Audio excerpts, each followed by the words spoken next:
Guys ये story अब इसी चैनल पर आएगी, प्लीज लाइक एंड चैनल को सब्सक्राइब जरूर कर देना। तो चलिए शुरू करते हैं।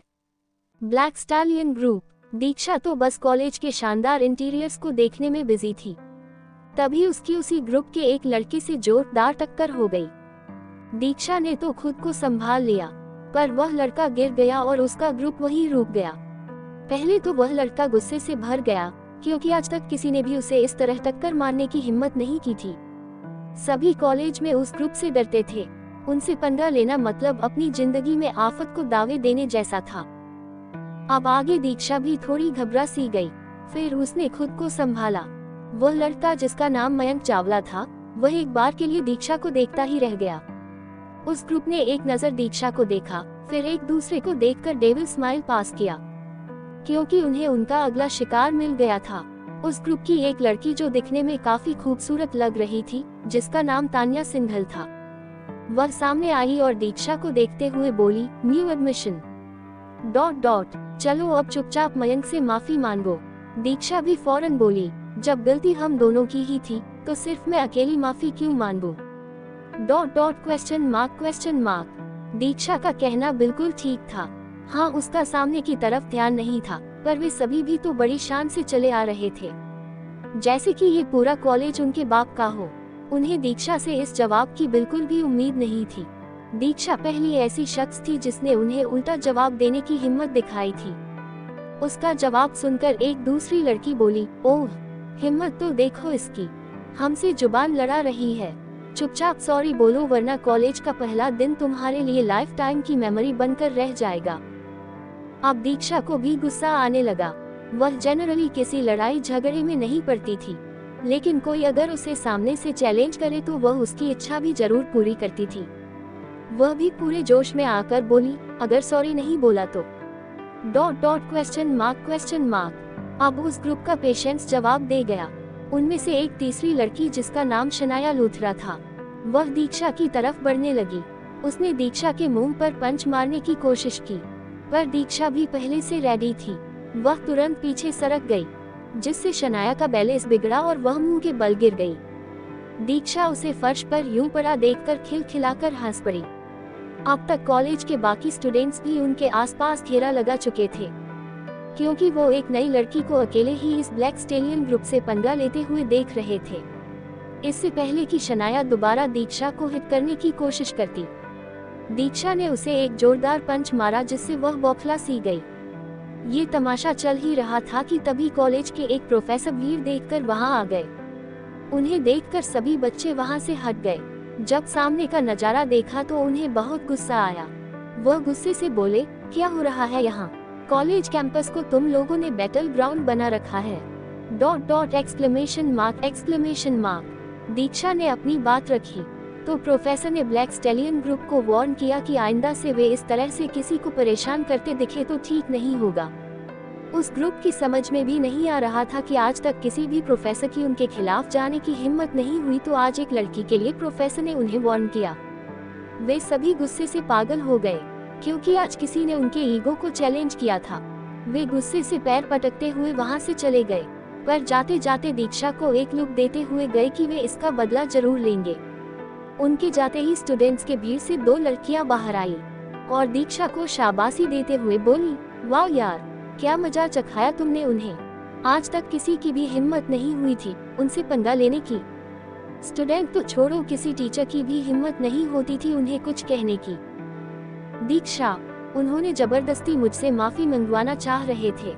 जब गलती हम दोनों की थी तो सिर्फ मैं अकेली माफी क्यों मांगूं? उसकी बातें सुनकर दोनों लड़कियां खुद को मुस्कुराने से रोक नहीं पा रही थी, क्योंकि ये बोलते हुए दीक्षा बहुत क्यूट जो लग रही थी। उनमें से एक लड़की अपना हाथ आगे बढ़ाते हुए बोली, brave girl, by the way I am Chhavi ... Chhavi Arora. Diksha Chhavi से हैंडशेक करते हुए बोली, हेलो, आई एम दीक्षा ... विस्मयादिबोधक चिन्ह। दूसरी लड़की भी दीक्षा से हैंडशेक करते हुए बोली, आई एम भावना ... भावना देसाई। दीक्षा उससे भी हैंडशेक करते हुए हेलो बोलती है। दीक्षा ने ब्लैक स्टेलियन ग्रुप के बारे में पूछा, ये लोग कौन थे और सारा कॉलेज इनके ग्रुप से डरता क्यों है? ... प्रश्नवाचक चिन्ह। फिर तुरंत उसकी नजर अपनी हैंड वॉच पर पड़ी। वह बोली, ओह क्लास का टाइम हो रहा है, हम बाद में मिलते हैं। फिर तीनों अपने अपने क्लास की तरफ जाने लगे। दीक्षा ने देखा कि तीनों एक ही क्लास की तरफ जा रहे होते हैं। दीक्षा मुस्कुराते हुए बोली, यू मीन तुम सब भी फैशन डिजाइनिंग के स्टूडेंट्स हो? भावना ने मुस्कुराते हुए कहा, हाँ देखकर तो यही लग रहा है। तीनों मुस्कुराने लगी और एक डेस्क पर बैठ गई। प्रोफेसर अभी नहीं आए थे, इसलिए तीनों बातें कर रही थीं।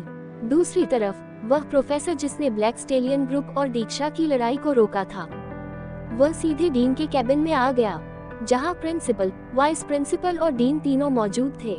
तीनों को इस इंसिडेंट के बारे में बताया। डीन, ये क्या बोल रहे हैं आप? फिर एक गहरी सांस लेकर, मेरी एक बात ध्यान से सुन लीजिए। मिसेस दीक्षा मल्होत्रा को अब से इस कॉलेज में कोई प्रॉब्लम नहीं होनी चाहिए, वरना समझ लो कि हम सबकी इस कॉलेज से छुट्टी हो जाएगी। वह प्रोफेसर डीन सर की तरफ सवालिया नजरों से देख रहा था, क्योंकि उसके पल्ले कुछ भी नहीं पड़ रहा था। ये देख डीन सर बोले, दीक्षा मिसेस शीतल मल्होत्रा की बड़ी बहू है और मिस्टर आदित्य मल्होत्रा की वाइफ, पर ये बात कॉलेज में किसी को पता नहीं चलनी चाहिए, ये हमारे बीच ही रहनी चाहिए। उन्होंने साफ साफ शब्दों में हमें कहा है। वह प्रोफेसर डीन सर को देखते ही रह गए। अब उन्हें बहुत अच्छा लग रहा था कि उन्होंने ब्लैक स्टेलियन ग्रुप को वार्न करके दीक्षा को बचाकर बिल्कुल ठीक किया, पर उन्हें बिल्कुल भी अंदाजा नहीं था कि उस कॉलेज के ओनर मल्होत्रा फैमिली की बहू ही इस कॉलेज में पढ़ने आ जाएगी। Flashback start. जिस दिन दीक्षा का कॉलेज में एडमिशन हुआ था, उसके कुछ देर बाद शीतल जी खुद कॉलेज में आई थी। ये कॉलेज शीतल जी के पति यानी आदित्य के दादाजी मिस्टर वीरेंद्र मल्होत्रा ने बनवाई थी। मल्होत्रा फैमिली ही इस कॉलेज की ओनर थी। शीतल जी कॉलेज के डीन, प्रिंसिपल और वाइस प्रिंसिपल से पहले ही मिल चुकी थी। उन्हें इन्फॉर्म भी कर दिया था कि उनकी बहू को इस कॉलेज में किसी भी तरह की कोई परेशानी नहीं होनी चाहिए। इस बात का वे खास ध्यान रखें, और कॉलेज में किसी को भी ये पता नहीं चलना चाहिए कि दीक्षा मैरिड है और उसका हस्बैंड आदित्य मल्होत्रा है। ये दीक्षा की सिक्योरिटी को लेकर था, क्योंकि शीतल जी दीक्षा के मामले में कोई रिस्क नहीं लेना चाहती थी। ऑलरेडी मल्होत्रा फैमिली के दुश्मन भरे पड़े थे। आदित्य की सक्सेस से जलने वालों की भी कोई कमी नहीं थी। इन सबको ध्यान में रखते हुए उन्होंने ये फैसला लिया था। फ्लैशबैक एंड छवि और भावना दीक्षा को ब्लैक स्टेलियन ग्रुप के बारे में बता रही थी कि कैसे उन्होंने पूरे कॉलेज में अपना आतंक मचा रखा है। वे किसी भी नए स्टूडेंट को परेशान करने का एक मौका नहीं छोड़ते। कॉलेज में प्रोफेसर्स भी उनके खिलाफ जाने की हिम्मत नहीं करते थे, क्योंकि उन पांचों की फैमिली बहुत रिच और पावरफुल थी। इसी बात का वे पांचों फायदा उठाया करते थे। छवि, ब्रेव गर्ल, तुमने उनसे पंगा लेने की हिम्मत दिखाई है। मुझे लगता है इसका बदला वो जरूर लेंगे, इसलिए तुम संभल कर रहना। दीक्षा, डोंट वरी यार, इस बार तो उन्हें छोड़ दिया, पर अगली बार उन सभी को पकड़ पकड़ कर मारूंगी। दीक्षा की बातें सुनकर भावना और छवि हंस हंस कर लोटपोट हो गईं। साथ ही उन्हें उसकी हिम्मत देखकर बहुत अच्छा लग रहा था, पर उन्हें दीक्षा की चिंता भी थी, क्योंकि दीक्षा इस कॉलेज में नई थी। उसे इस ग्रुप के बारे में नहीं पता था, पर छवि और भावना तो उनके काले कारनामों और हरकतों के बारे में अच्छी तरह जानती थी। भावना, ब्रेव गर्ल, हमने देख लिया कि तुम कितनी ब्रेव हो, पर ब्लैक स्टैलियन ग्रुप बहुत ही शातिर और खतरनाक है, इसलिए तुम संभल कर रहना, ओके? दीक्षा ने ज्यादा कुछ नहीं कहा, बस हाँ में सिर हिला दिया। दूसरी तरफ आदित्य अपने ऑफिस में कुछ इम्पोर्टेंट मीटिंग्स निपटाकर अपने मॉल की तरफ चला गया। ईशा और विहान को भी आदित्य से कुछ काम था, इसलिए आदित्य ने उन्हें दी एमरेल्ड पैलेस मॉल में ही बुला लिया। थोड़ी देर में आदित्य की लग्जरी कार मॉल के वीआईपी पार्किंग एरिया में पार्क हो गई और वह अपने ऑफिस की तरफ जाने लगा। मॉल के अंदर भी आदित्य के लिए कैबिन रूम बने हुए थे। थोड़ी देर में ईशा और विहान भी वहां हाजिर हो गए। आदित्य यहाँ पर ये देखने आया था कि यहाँ का काम कैसा चल रहा है। वह जनरली तो यहाँ नहीं आता था, वंश ही ये काम करता था, पर आज आदित्य ने खुद ही यहाँ आने का डिसाइड किया। उसने सोचा कि ईशा और विहान के साथ क्वालिटी टाइम स्पेंड किए हुए भी काफी दिन हो गए थे, इसी बहाने वह उनके साथ भी टाइम स्पेंड कर लेगा। ईशा और विहान ने आदित्य को हक कर लिया, फिर वे पूरे मॉल को एक्सप्लोर करने लगे। मॉल बहुत बड़ा और शानदार था, इसलिए उन्हें काफी वक्त लगने वाला था। विहान ने आदित्य को छेड़ते हुए कहा, वैसे आदित्य, हमें लगा नहीं था कि तू शादी के बाद दीक्षा भाभी को छोड़कर हमें टाइम दे पाएगा। Exclamation mark. ये कहते हुए उसकी आंखों में एक शरारत साफ साफ झलक रही थी। आदित्य ने एक नजर घूरकर उसे देखा और कहा, मैं तुम्हारी इस बकवास बात पर कोई जवाब नहीं देना चाहता। अगर तुझे मेरे साथ टाइम स्पेंड नहीं करनी तो तू जा सकता है। ये कहकर वही ईशा का हाथ पकड़कर बोला, let's go Isha. Exclamation mark. Isha मुस्कुराते हुए आदित्य के साथ जाने लगी। विहान दौड़ते हुए उनके पीछे जाने लगा और जाते जाते ही बोला, अब मैंने क्या कर दिया? अरे मेरे लिए तो रुक जाओ। ये कहते हुए वह दौड़कर उनके पास पहुंच गया। ईशा एक एक कलेक्शंस को बड़े ध्यान से देख रही थी। वह आदित्य की तारीफ करते हुए बोली, वाह आदित्य, सच ए नाइस कलेक्शंस। आदित्य एक फीकी मुस्कान के साथ उसे देखता है। तभी ईशा की नजर डायमंड ज्वेलरी के कलेक्शंस पर ठहर जाती है। आदित्य और विहान की नजर जब ईशा पर जाती है तो वो दोनों ठहर कर उसे देखने लगते हैं तो हसरत भरी निगाहों से उस ज्वेलरी को देख रही होती है। वैसे तो ईशा खुद एक diamond jewellery brand new diamonds की सीईओ थी, पर यहाँ के डायमंड ज्वेलरी के कलेक्शंस की बात ही कुछ और थी। सभी डिजाइन्स बेहद ही यूनिक और क्लासी थी। दरअसल ईशा को एक डायमंड रिंग भा गई थी और उसकी नजर उसी पर ठहर सी गई। आदित्य उसके बगल में खड़ा हो गया और बोला, do you like it? Exclamation mark. Isha पीछे पलटकर विहान और आदित्य को देखने लगी। उसने आदित्य से कहा, आदित्य ये डिजाइन बेहद ही खूबसूरत और यूनिक है, ये मुझे काफी पसंद आया। आदित्य ने इतना सुनते ही उस सेक्शन में बैठे स्टाफ के पास आया और उसे पैक करने के लिए कहा। ईशा उसे रोकते हुए बोली, नहीं आदित्य, मैं ये रिंग तभी एक्सेप्ट करूंगी जब तुम मुझे पे करने से नहीं रोकोगे। इस पर आदित्य बोला, अब तुम क्या चाहती हो कि मैं अपने दोस्तों से पैसे लूं? ईशा, आदित्य, मैं यहाँ पर तुम्हारी कस्टमर हूँ, इसलिए मैं पे करके ही जाऊंगी। दोनों में बहस होने लगी, पर आखिरकार उसने ईशा को रिंग लेने से मना ही लिया। आदित्य, भला गिफ्ट के भी कोई पैसे लेता है? एंड वन मोर थिंग, तुम्हें जो भी पसंद आए तुम मुझे बता सकती हो।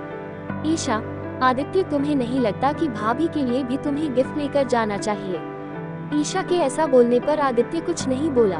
वे समझ गए कि उसे इस वक्त दीक्षा के लिए कुछ खरीदने का बिल्कुल मूड नहीं है। वे तीनों वहां से आगे बढ़ गए। आज आदित्य खुद मॉल में आया था, इसलिए चारों तरफ का माहौल एकदम शांत था। वे सभी अपने बॉस को नाराज करना नहीं चाहते थे। वे आगे बढ़ ही रहे थे कि उन्होंने एक ऐसे शख्स को देख लिया जिसे 22 आदित्य का गुस्सा।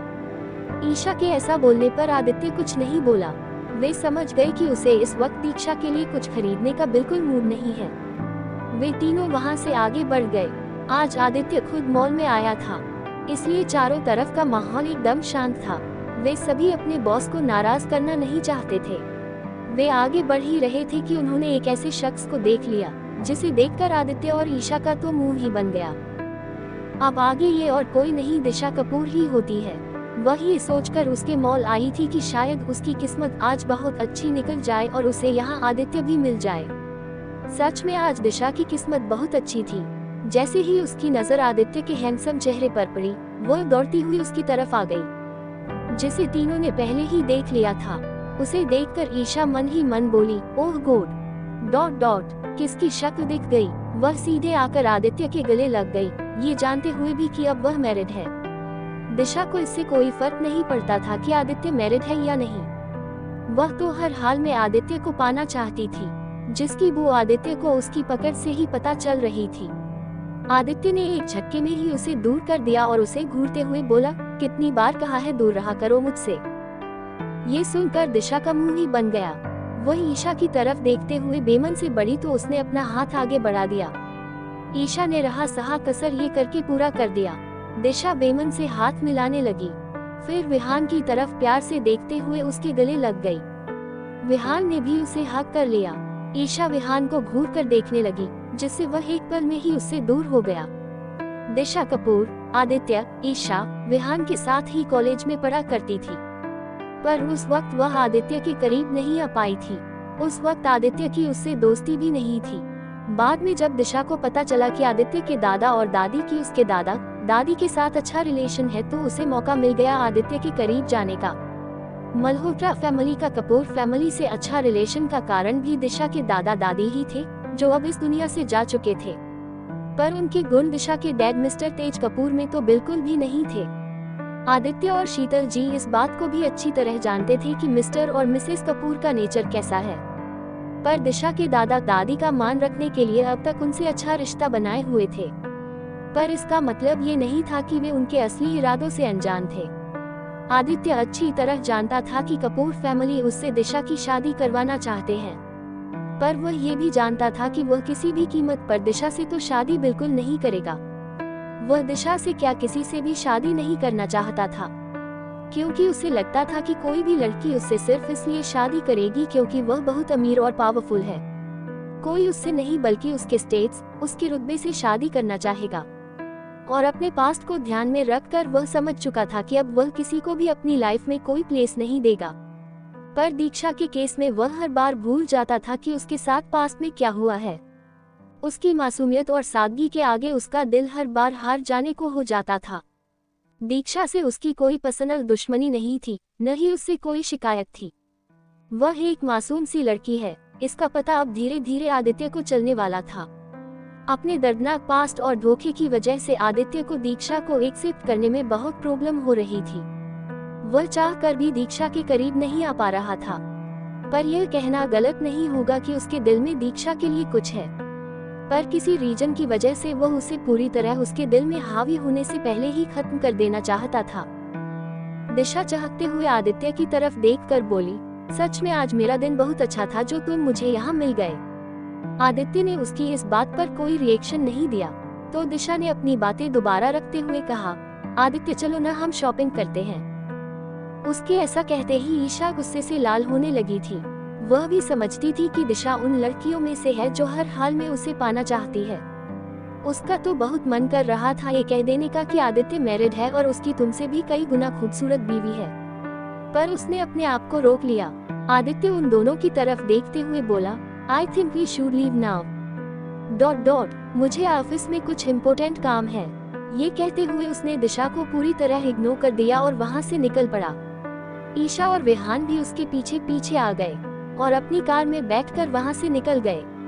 दिशा अपनी जलती हुई आंखों से आदित्य को जाते हुए देखने लगी और एक डेविल स्माइल देते हुए मन ही मन बोली, भाग लो जितना भागना है मुझसे, पर बहुत जल्द तुम मेरे होने वाले हो। तुम्हारी बीवी भी तुम्हें मेरा होने से रोक नहीं पाएगी।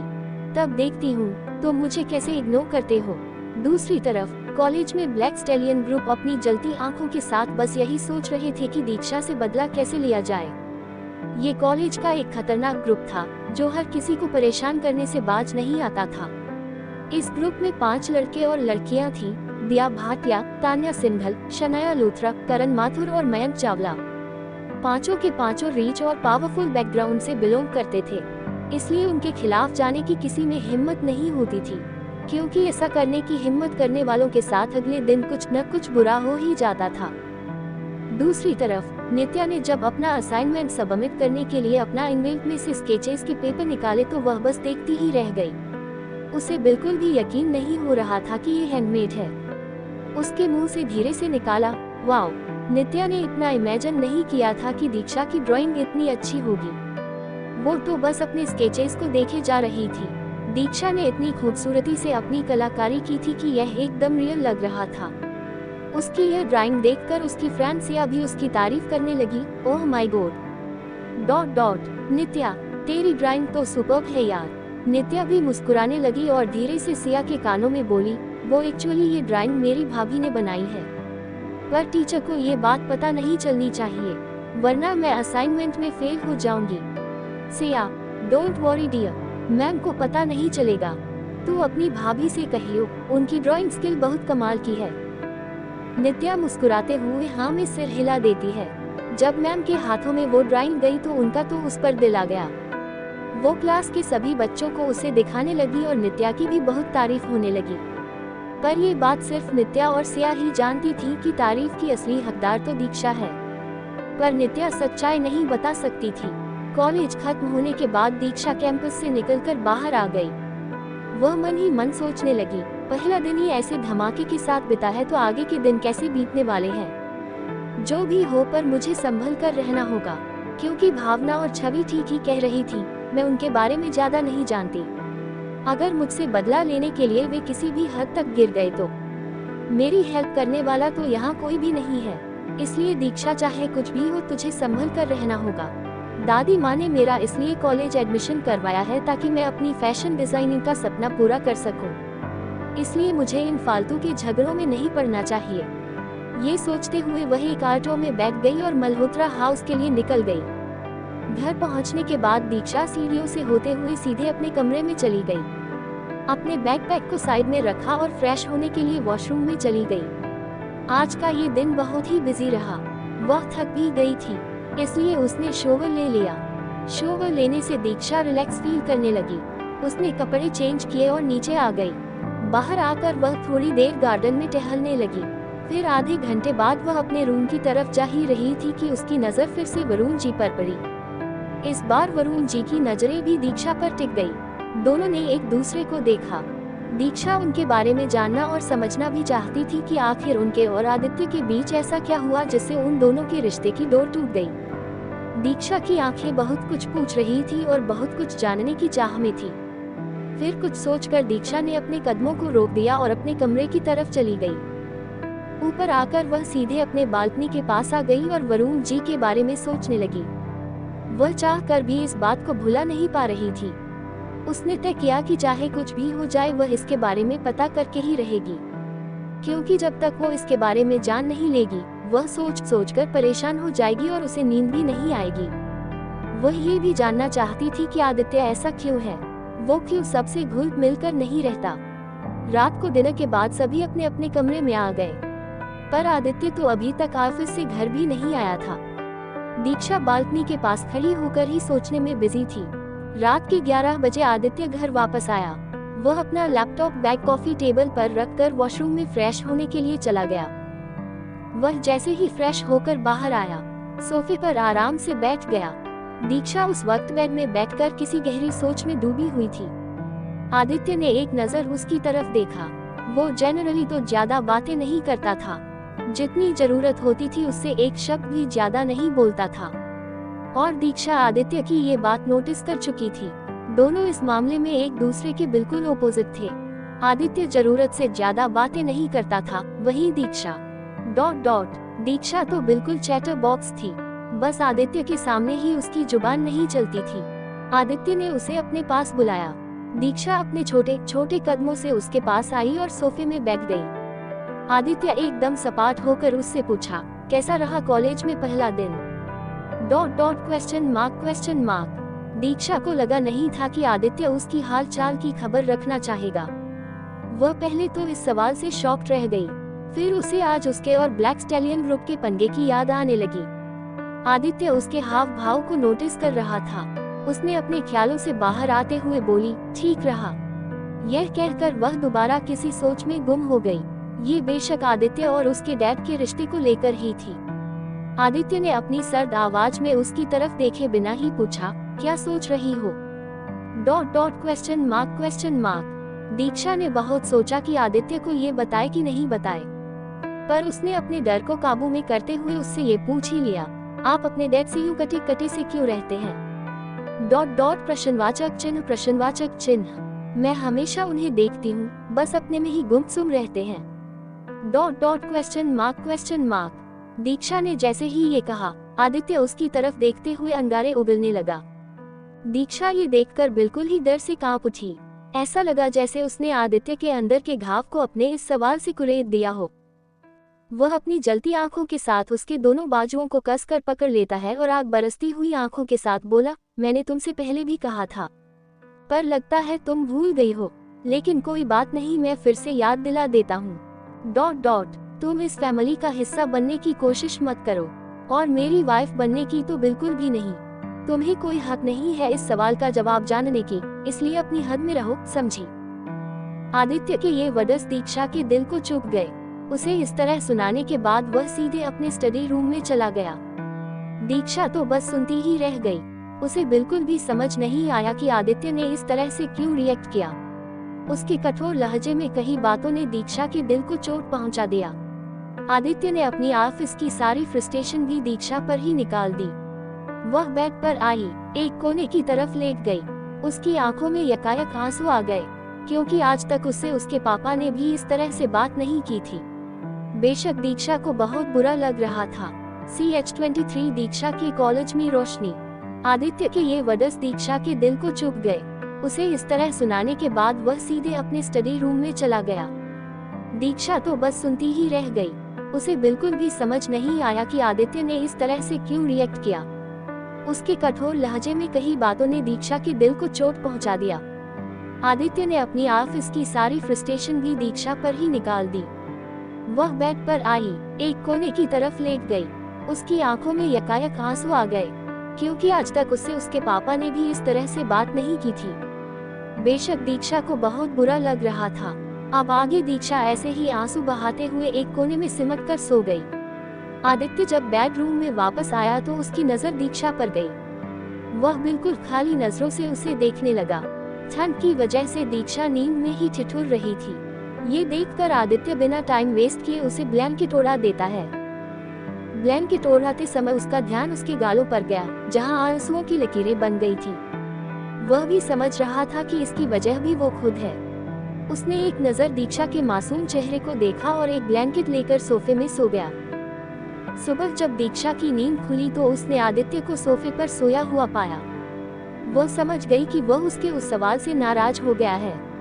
दीक्षा को भी लगने लगा कि आदित्य ने ठीक ही तो कहा कि उसने तो उसे पत्नी मानने से इनकार कर दिया है, तो उसे कोई हक नहीं मल्होत्रा फैमिली के मामलों में दखल अंदाजी करने का। दीक्षा ने तय किया कि अब चाहे कुछ भी हो जाए वह अपना मुंह बंद ही रखेगी। बस किसी तरह ये 2 साल बीत जाएं, फिर वह अपने मम्मी पापा के पास खुशी खुशी चली जाएगी। लेकिन क्या वह आदित्य को प्यार करने से खुद को रोक पाएगी? दीक्षा वॉशरूम में चली गई।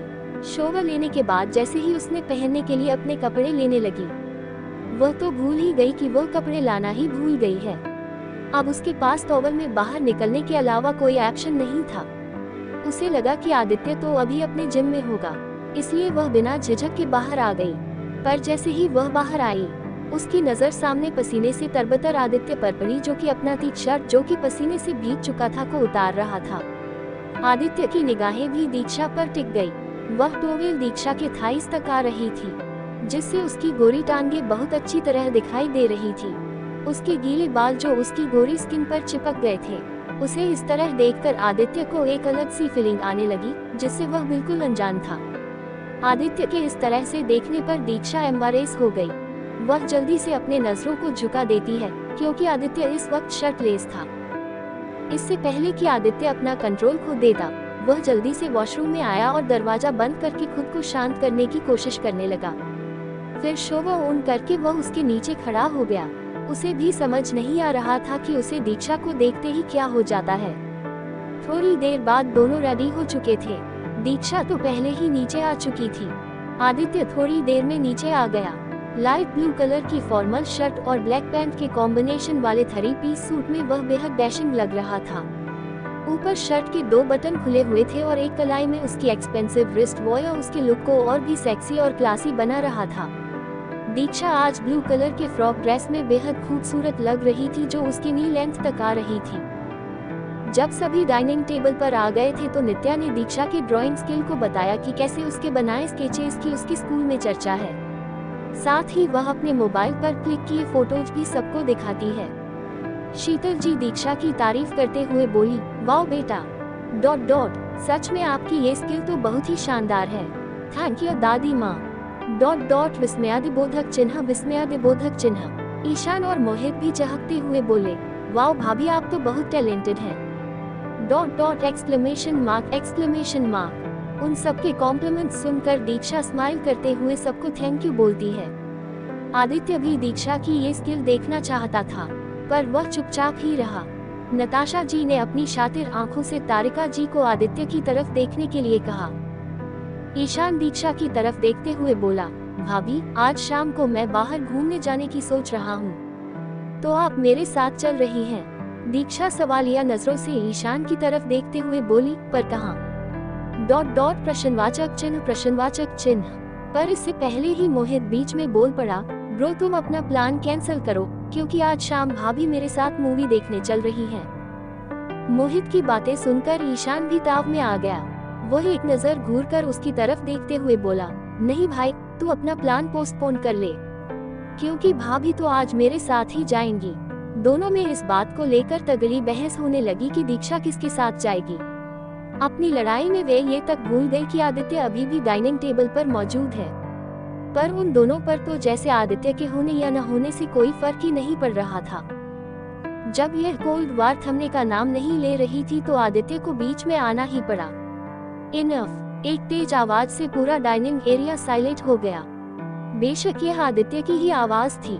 आदित्य की तेज आवाज सुनकर ईशान और मोहित दोनों की सिट्टी पिट्टी गुल हो गई। वे दोनों पछताने लगे कि अब भाई गुस्से में उन्हें पनिशमेंट न दे दे, इसलिए दोनों सिर झुकाकर बैठ गए। वह अपनी सर्द आवाज में बोला, तुम दोनों को घूमने फिरने और मूवीज देखने के अलावा और कोई काम नहीं है। ... जब देखो तब शुरू हो जाते हो। ईशान की तरफ घूरते हुए, ईशान अगर तुम कॉलेज से बोर हो गए हो तो कल से ऑफिस ज्वाइन कर सकते हो। मोहित की तरफ देखते हुए, और मोहित अगर तुम कैलिफोर्निया में नहीं हो इसका मतलब ये नहीं कि तुम्हारी पढ़ाई लिखाई बंद हो गई है। तुम कल से, बल्कि आज से ही कॉलेज जाओगे। मैंने तुम्हारा एडमिशन ईशान के कॉलेज में करवा दिया है। इस बार छोड़ रहा हूँ। अपनी स्टडीज पे फोकस करो, वरना नेक्स्ट टाइम तुम दोनों को ही ऑफिस में बैठा दूंगा। अंडरस्टैंड। ईशान और मोहित दोनों अपना सा मुंह लेकर रह गए। अभी थोड़ी देर पहले जो इतना बागर बिल्ले बन रहे थे, अभी बिल्कुल क्यूट से पप्पी की तरह हो गए। उन्हें सुनाने के बाद आदित्य ऑफिस के लिए निकल गया। ईशान और मोहित दोनों एक दूसरे की तरफ देखकर मन ही मन पछता रहे थे। इतनी अच्छी लाइफ तो चल रही थी उनकी, फिर पता नहीं दोनों का दिमाग कहाँ घास चरने चला गया जो शेर के मुंह में हाथ डाल बैठे। दीक्षा तो आदित्य को देखती ही रह गई, जो किसी रिस्पॉन्सिबल डैड की तरह दोनों को कंट्रोल कर रहा था। आदित्य अपने सभी भाई बहनों की खोज खबर रखता था, कौन क्या कर रहा है, क्या नहीं कर रहा है। वो हर तरीके से उन्हें प्रोटेक्ट करता था। कभी बड़े भाई की तरह डांट लगाता था तो कभी एक बाप की तरह उन्हें प्यार करता था।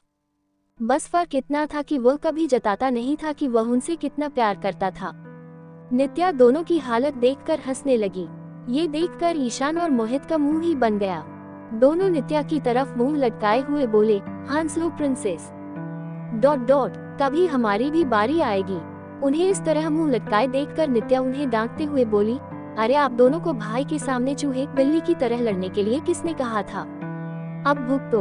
आप भगवान का शुक्र मनाओ कि उन्होंने कोई हार्ड पनिशमेंट नहीं दी, हर बार की तरह सिर्फ वार्न करके ही छोड़ दिया। दीक्षा जो नित्या की बातों को गौर से सुन रही थी, मन ही मन बोली, हर बार की तरह हार्ड पनिशमेंट ... ओ माई गॉड, मिस्टर डेविल तो किसी आर्मी के कर्नल जैसे स्ट्रिक्ट है। हे भगवान, मुझसे कोई गलती न हो जाए, वरना ये सारे जन्म का बदला मुझसे निकालेंगे। ये कहते हुए दीक्षा मन ही मन अपना शुक्र मना रही होती है। मोहित के सिर से तो मूवी का सारा नशा ही उतर गया। वह कितना अच्छा सोच रहा था कि इस बार लंबे टाइम तक चिल मारूंगा। ... नो स्टडीज, नो असाइनमेंट, बस मस्ती मजा और भरपूर एंजॉयमेंट ... पर आदित्य ने उसकी सभी एंजॉयमेंट की वॉट लग दी थी। दोनों को अपनी करनी पर रोना आ रहा था, पर अब कुछ नहीं हो सकता था, क्योंकि आदित्य जो एक बार बोल देता था वह पत्थर की लकीर होती थी, जिसे काटना किसी के बस में नहीं था। ब्रेकफास्ट फिनिश करने के बाद दीक्षा अपने कॉलेज के लिए निकल गई और नित्या अपने स्कूल के लिए। रास्ते में दीक्षा ने नोटिस किया कि कुछ लड़के उसके ऑटो का पीछा कर रहे हैं। उनके चेहरे देखकर ही पता चल रहा था कि उनके इरादे नेक नहीं हैं। पर दीक्षा इन सब से अनजान थी। थोड़ी देर में ही वह अपने कॉलेज कैंपस पहुंच चुकी थी। दीक्षा को थोड़ी घबराहट भी हो रही थी, क्योंकि जैसा कि छवि और भावना ने बताया था, ब्लैक स्टैलियन ग्रुप के वो बिल्लियां और चमगादड़ जरूर उसके खिलाफ कोई प्लानिंग कर रहे होंगे। इसलिए दीक्षा पहले से ही सतर्क थी। कॉलेज में कुछ क्लासेस के बाद दीक्षा का मन हुआ तो वह कैंटीन की तरफ जाए। वह आराम से जाकर एक टेबल के पास बैठ गई। तभी उसकी नजर उसके पास वाले टेबल पर बैठी एक लड़की पर गई। उसे देखकर दीक्षा का खून खौल उठा। वह बिना वक्त गंवाए उसके पास गई और ये लड़की और कोई नहीं, रोशनी मित्तल ही थी, उसकी बेस्ट फ्रेंड, जिसकी वजह से उसे आदित्य के साथ शादी के बंधन में बंधना पड़ा था। दीक्षा ऐसी नजरों से रोशनी की तरफ बढ़ रही थी जैसे कि आज वो उसे कच्चा चबा जाएगी। उसके आंखों में खून उतर आया था, जिसे देखकर तो रोशनी डर सी गई और घबराने भी लगी थी। 24 आदित्य लेफ्ट। दीक्षा ऐसी नजरों से रोशनी की तरफ बढ़ रही थी जैसे कि आज वो उसे कच्चा चबा जाएगी। उसके आंखों में खून उतर आया था, जिसे देखकर तो रोशनी डर सी गई और घबराने भी लगी थी। अब आगे दीक्षा जैसे जैसे अपने कदम रोशनी की तरफ बढ़ा रही थी, रोशनी की डर के मारे हालत खराब होने लगी थी। वह कैंटीन से उठकर बाहर की तरफ जाने लगी, क्योंकि वह समझ चुकी थी कि अगर वह वहां रुकी तो दीक्षा अभी के अभी तमाशा खड़ा कर देगी। रोशनी आगे आगे और दीक्षा उसके पीछे पीछे आ रही थी। दोनों कॉलेज कैंपस के गार्डन एरिया में आ गए, जहां ज्यादा लोग नहीं थे। अब दीक्षा के पास अपनी खुन्नस निकालने का पूरा मौका था। दीक्षा रोशनी का गला पकड़ने के लिए आगे बढ़ते हुए बोली, कमीनी, मेरी जिंदगी में आग लगा के तू यहाँ चिल मार रही है, तुझे तो मैं अभी बताती हूँ। यह कहते हुए वह रोशनी की तरफ दौड़ने लगी। रोशनी भी डर के मारे इधर उधर भागने लगी और बोलने लगी, डी डॉट डॉट प्लीज, कोई देखेगा हमें तो क्या सोचेगा, हम आराम से बात कर सकते हैं। दीक्षा चिल्लाते हुए बोली, आराम से बात करते हैं कि बच्ची, ये बात तुझे मेरी जिंदगी बर्बाद करने से पहले याद क्यों नहीं आई। ये कहते हुए वह फिर से उसके पीछे भागने लगी। थोड़ी देर में ही दोनों हंफने लग जाते हैं। अब दीक्षा की भी भागने की ताकत नहीं बची तो वह भी एक पेड़ के नीचे बैठकर सुस्ताने लगी। रोशनी भी उसके बगल में बैठ गई। दीक्षा हाँफते हुए बोली, रोशनी, तूने मेरी जिंदगी बर्बाद की है, मैं तुझे जीने नहीं दूंगी। रोशनी हाँफते हुए बोली, पहले सांस ले ले फिर मेरी जान लेना। थोड़ी देर बाद दोनों की सांसें नॉर्मल हो गई। दीक्षा अपने आप को कंट्रोल करते हुए बोली, मेरी जिंदगी में आग लगा के तेरा दिल नहीं भरा जो यहाँ भी मुंह दिखाने आ गई। रोशनी, मुझे क्या पता था कि तू भी इस कॉलेज में एडमिशन ले लेगी, वरना मैं तेरे सामने कभी नहीं आती। दीक्षा घूरकर रोशनी की तरफ देखते हुए बोली, तेरी हिम्मत कैसे हुई ये बोलने की। एक तो तू मुझे अपने मम्मी पापा से दूर कर आई है और अब खुद भी दूर जाने की बात कर रही है। रोशनी कान पकड़ते हुए बोली, डी यार प्लीज माफ कर देना यार। Dot dot exclamation mark. Diksha, इतनी आसानी से तो नहीं करूंगी, पहले मैं अपनी पूरी खुन्नस निकालूंगी फिर सोचती हूँ इसके बारे में। वैसे तू यहाँ किसकी जिंदगी बर्बाद करने आई है। दीक्षा के ऐसा कहने पर रोशनी का मुंह बन जाता है। दीक्षा, अब बता भी दे, तू मुंबई में क्या कर रही है। डॉट डॉट प्रश्नवाचक चिन्ह। रोशनी, वहाँ से भागने के बाद मैंने और समीर ने शादी कर ली। मॉम डैड मेरे इस डिसीजन से बहुत नाराज थे। उन्हें इस बात की ज्यादा नाराजगी थी कि मेरी वजह से दीपक अंकल और कीर्ति आंटी को उनकी बेटी को अलविदा कहना पड़ा। उन्हें बहुत तकलीफ हुई कि तुझे तेरी मर्जी के खिलाफ आदित्य से शादी करनी पड़ी। समीर के मॉम डैड को मैं पसंद थी, इसलिए उन्होंने हमारी शादी को एक्सेप्ट कर लिया। फिर एक दिन मॉम डैड भी समीर के मॉम डैड से मिलने आए और हमारी शादी को भी एक्सेप्ट कर लिया।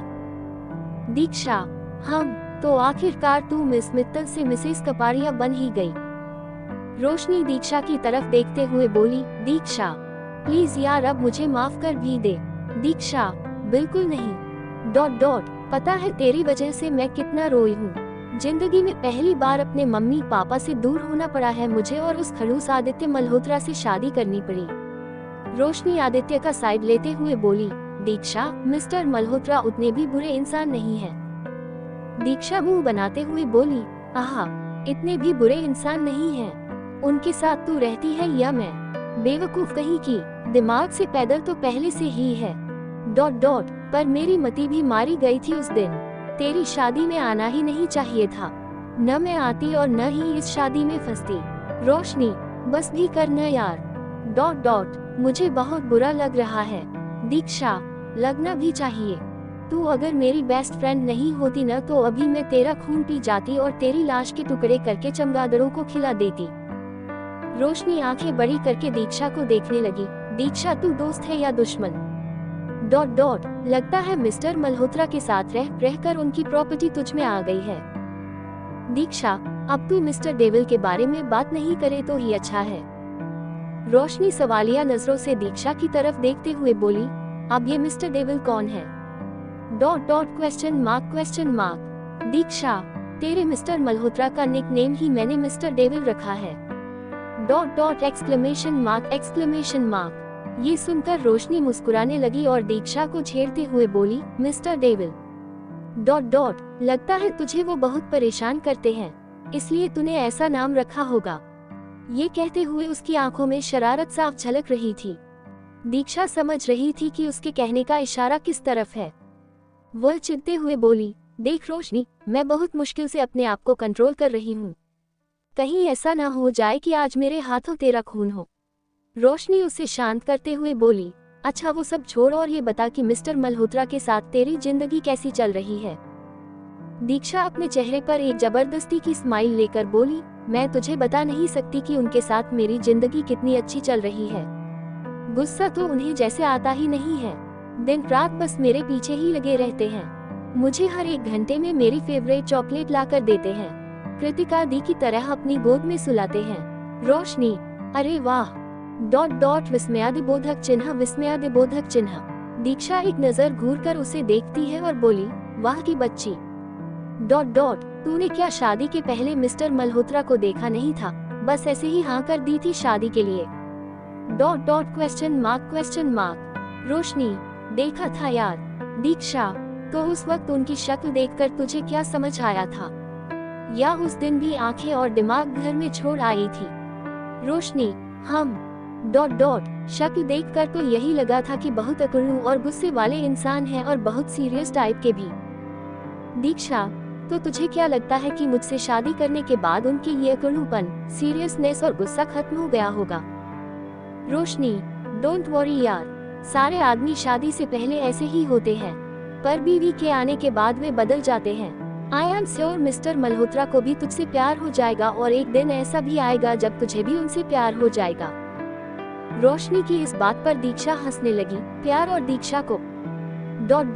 वो भी मिस्टर डेविल से हो ही नहीं सकता। रोशनी, तू ऐसा इसलिए कह रही है क्योंकि आज तक तुझे किसी से प्यार नहीं हुआ है, पर आई एम श्योर कि मिस्टर मल्होत्रा तुझे अपने प्यार में गिरा ही देंगे। दीक्षा, रोशनी, आई थिंक तेरा ये सपना ही रहने वाला है, क्योंकि मिस्टर डेविल को देखकर बिल्कुल नहीं लगता कि उन्हें किसी से प्यार हो सकता है। ऊपर से वो इतने मिस्टीरियस टाइप के इंसान है कि समझ ही नहीं आता कि उनके दिमाग में क्या चल रहा है। रोशनी दी, हो सकता है कि मिस्टर मल्होत्रा साइलेंट लवर हों, वो सामने वाले से प्यार करते भी हों तो भी उसे पता नहीं लगने देते हों कि वो उनसे प्यार करते हैं। दीक्षा, हाँ ये भी हो सकता है। फिर दीक्षा को ध्यान आया कि वे किस लिए यहाँ आए थे और अभी किस पर चर्चा कर रहे हैं। दीक्षा अपने सिर को झटकते हुए बोली, ओफो, हम कब से प्यार जैसी स्टूपिड चीज पे डिस्कशन कर रहे हैं। मुझे तेरा तो पता नहीं, पर मुझे अपनी स्टडीज पे फोकस करना है। ये कहकर वह वहाँ से जाने लगी तो रोशनी भी वहाँ से उठते हुए बोली, रुक, मैं भी आ रही हूँ। दूसरी तरफ आदित्य का ऑफिस। आदित्य अपने कैबिन में बैठा हुआ था, उसके दिमाग में अभी दीक्षा ही चल रही थी।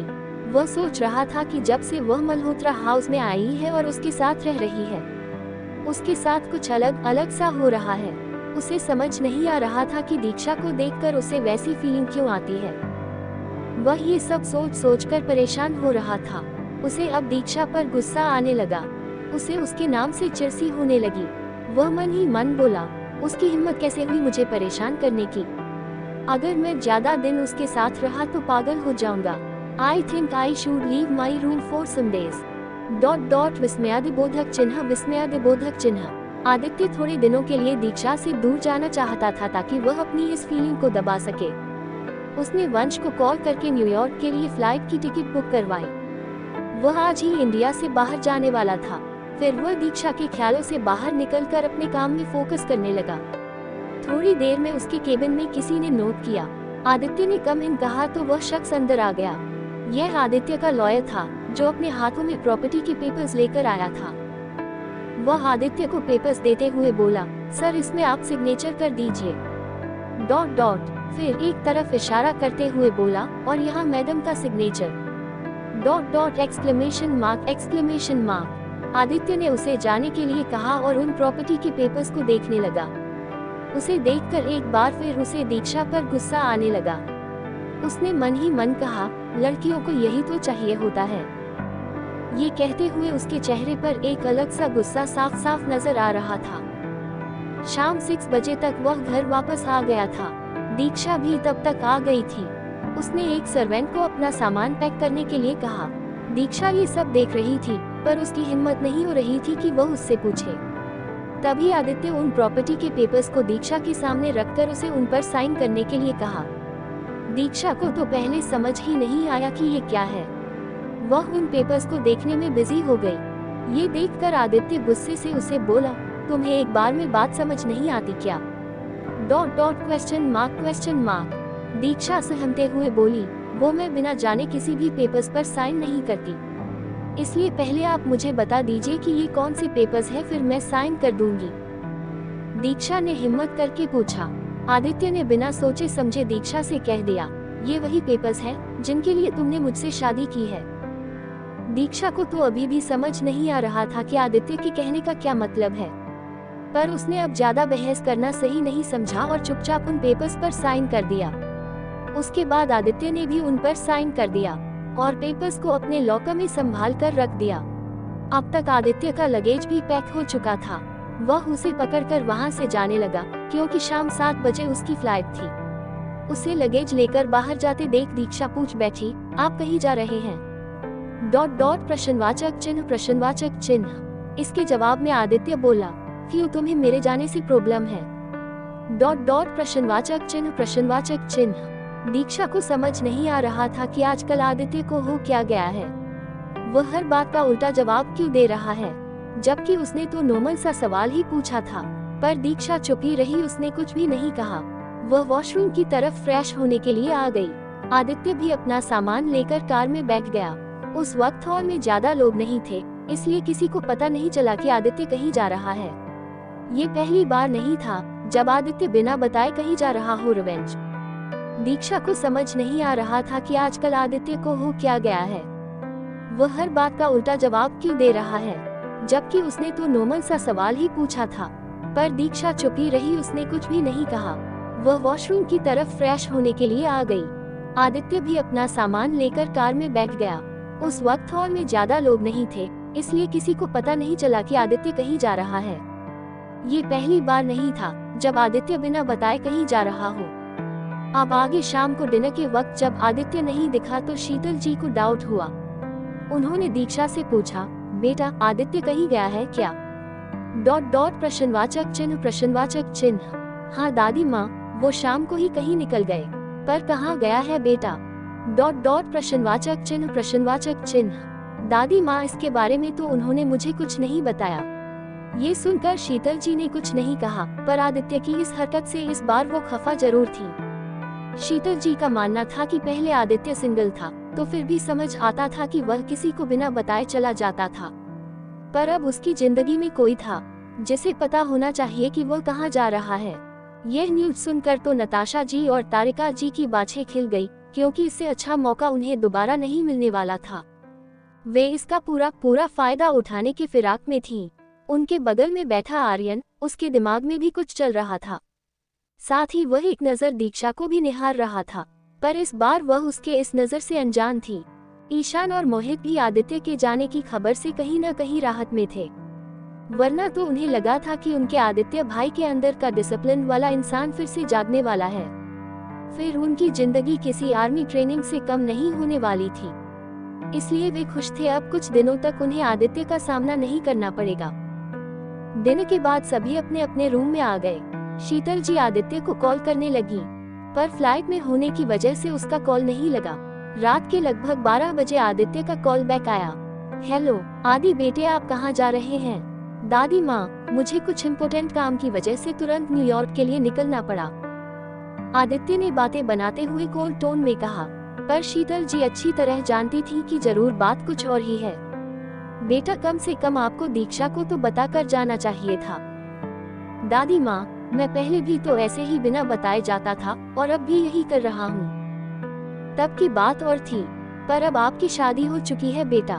अब आप माने या न माने, पर दीक्षा आपकी पत्नी है और इसका ख्याल आपको होना चाहिए। पर शीतल जी की बातों से उसे कोई फर्क नहीं पड़ रहा था। उल्टा उसे दीक्षा पर गुस्सा आने लगा था कि उसकी वजह से आज उसे दादी माँ से सुनना पड़ रहा है। उद्धरण चिन्ह। मैं आपसे बाद में बात करता हूँ। ये कहकर आदित्य ने कॉल डिस्कनेक्ट कर दिया। शीतल जी अपने मोबाइल की स्क्रीन को देखती रह गई। उन्हें आदित्य की यह लापरवाही बिल्कुल पसंद नहीं आई। उन्हें लग रहा था कि देव और श्रुति न्यूयॉर्क में उनके बिजनेस के सारे प्रोजेक्ट्स हैंडल कर रहे हैं, तो आदित्य को वहां जाने की क्या जरूरत पड़ गई। ये सब सोचते हुए उन्होंने सीधे श्रुति को कॉल किया। फोन पर, हेलो दादी माँ। हेलो बेटा, तुम कैसी हो और वहाँ पर काम कैसा चल रहा है? ... क्वेश्चन मार्क। मैं बिल्कुल ठीक हूँ और काम भी अच्छा चल रहा है। इनफैक्ट मैं और देव अभी एक इम्पोर्टेंट प्रोजेक्ट पर डिस्कशंस ही कर रहे थे। बेटा, क्या तुम्हें खबर है कि आदित्य न्यूयॉर्क जा रहा है? ... प्रश्नवाचक चिन्ह उद्धरण चिन्ह। नहीं दादी माँ, बॉस ने इस बारे में तो कुछ नहीं कहा। ओके, तुम लोग अपने काम में फोकस करो, मैं कॉल रखती हूँ। ये कहकर शीतल जी ने कॉल डिस्कनेक्ट कर दिया। अब उन्हें समझ आ रहा था कि आदित्य यूं अचानक न्यूयॉर्क के लिए क्यों निकल गया। वह सामने की तरफ देखते हुए बोली, आदि बेटे, हम आपका क्या करें? आपको ये बात समझ क्यों नहीं आती कि हर लड़की एक जैसी नहीं होती। आप भी अपनी लाइफ में एक प्यार करने वाला और आपका ख्याल रखने वाला लाइफ पार्टनर डिजर्व करते हैं। आप दीक्षा को एक मौका तो देकर देखिए, हमें पूरा यकीन है कि वो आपको निराश नहीं करेगी। दूसरी तरफ आदित्य के कमरे में दीक्षा रूम में आकर डोर को बंद कर देती है। फिर पूरे रूम को देखते हुए उसका चेहरा खिल उठता है। वह खुश होते हुए बोली, कितना सुकून मिल रहा है आज। ... अब कुछ दिनों तक मुझे मिस्टर देवल का चेहरा नहीं देखना पड़ेगा। मैं आराम से जैसे चाहे वैसे रह सकती हूँ, सो सकती हूँ। ये कहते हुए वह अपने बेड पर आराम से बैठ जाती है। कुछ दिनों तक उन खड़ूस के गुस्से का सामना भी नहीं करना पड़ेगा। वैसे दीक्षा, मुझे एक बात समझ नहीं आ रही। कुछ दिन तक तो बड़े स्वीट लग रहे थे, फिर आजकल ये खड़ूस की तरह क्यों पेश आते हैं मुझसे? मेरे ख्याल से तो मैंने ऐसी कोई हरकत भी नहीं की जिससे उन्हें गुस्सा आए। पता नहीं किस जन्म का बदला निकालते रहते हैं मुझ पे। वह आराम से बेड पर फैलकर लेट जाती है और अपने आप से बोली, लेकिन वो कौन से पेपर्स थे जिसमें मेरी साइन की जरूरत पड़ गई?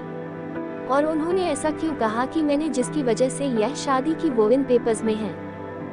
कुछ देर तक तो वह इसी बारे में सोचती रही, फिर अपने आप को इस ख्याल से बाहर लाते हुए बोली, अरे जो भी हो, मुझे इससे क्या, मैं अपना CID वाला दिमाग कब से लगाने लगी। अब कुछ दिन ऐसे ही आराम से बिताऊंगी, मुझे जल्दी उठने की भी कोई जल्दी नहीं होगी। कोट। ये सोचते सोचते वह आराम से अपने बेड पर लेट गई। दूसरी तरफ नताशा जी का कमरा, दोनों सोफे पर आराम से बैठी हुई थी। दोनों की आंखों में आज एक अलग सी चमक दिखाई दे रही थी। नताशा जी, भाभी, हम कल से ही अपने इस मिशन पर लग जाएंगे। तारिका जी अपने चेहरे पर एक शातिर स्माइल के साथ बोली, ऑफ कोर्स नताशा... इससे बेहतर मौका हमें नहीं मिलने वाला। आई एम श्योर कि दीक्षा को मल्होत्रा फैमिली के बारे में किसी ने भी ज्यादा कुछ नहीं बताया होगा।